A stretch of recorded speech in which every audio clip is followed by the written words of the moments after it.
Hi hello అండి, నేను మీ doctor హర్ని. ఇక్కడ చూస్తున్న పేషెంట్కి 8 months. ఇది తన 3rd డెలివరీ. గమనించితే నేవల్ దగ్గర లేదా బొడ్డు దగ్గర ఒక చిన్న స్వెల్లింగ్ లాగా, సాఫ్ట్ బల్జ్ లాగా కనిపిస్తూ ఉంటుంది. ఇది ప్రెగ్నెన్సీలో రేర్ కండిషన్ అయితే కాదు, కానీ మనం 1 in 100 ప్రెగ్నెన్సీస్లో ఈ కండిషన్ని చూస్తూ ఉంటాం.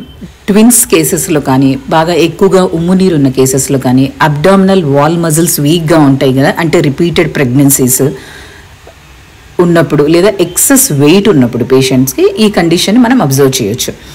వీళ్ళు ఎలా ప్రజెంట్ అవుతారంటే most of the times 5th 6th మంత్లోనే దీన్ని స్టార్టింగ్ గమనిస్తాం మనము.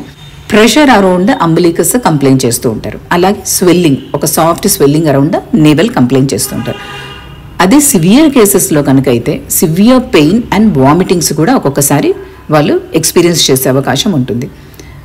దీనిలో లోపల ఉన్నటువంటి స్మాల్ ఇంటెస్టైన్స్ కానీ లేదా ఫ్యాట్ టిష్యూ కానీ ఆ బల్జ్ అయ్యేసి ఆ స్వెల్లింగ్లోకి ప్రొట్రూడ్ అయ్యేదానికి ఛాన్సెస్ ఉంటుంది.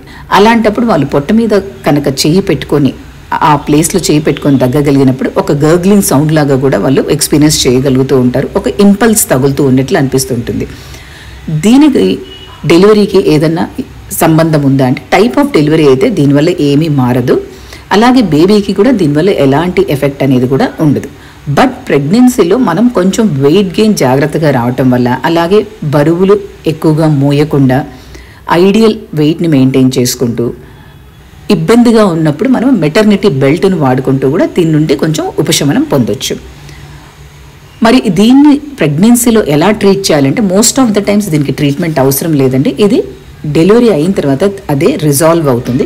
ఒకవేళ కాని పక్షంలో మనము సర్జరీస్ కానీ లేకపోతే అబ్డామినల్ వాల్ ఎక్సర్సైజెస్ ద్వారా కానీ దీన్ని కొంచెం వరకు కంట్రోల్ చేయొచ్చు.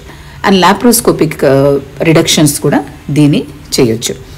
సి సెక్షన్లో దీన్ని రిపేర్ చేయలేమా అని అడుగుతూ ఉంటారు కొంతమంది. సి సెక్షన్లో చేస్తే కూడా మనకి రికరెన్స్ రేట్ ఎక్కువగా వస్తుంది. సో సపరేట్గా దీన్ని డెలివరీ అయిన తర్వాత పోస్ట్ పార్టమ్ పీరియడ్లో కానీ లేదా 1 year ఆఫ్టర్ డెలివరీ తర్వాత కానీ పోస్ట్ చేసుకుని రిపేర్ చేసుకోవాల్సి వస్తుంది. To all the pregnant patients ఈ కండిషన్ అనేది ఒకటి ఉంటుంది. ఇది ఉన్నా కూడా మనం భయపడాల్సిన అవసరం లేదు. దీనికి ట్రీట్మెంట్ మొడాలిటీస్ మనకు అవైలబుల్లో ఉన్నాయి. అండ్ ఇది ప్రెగ్నెన్సీకి ఏ విధమైనటువంటి హాని చేయదు. సో ఈ నాలెడ్జ్ని మనం కనుక తెలుసుకోగలిగితే త్రూఅవుట్ ద ప్రెగ్నెన్సీ ఇది ఉన్నా కూడా మీరు ధైర్యంగా ఉండొచ్చు.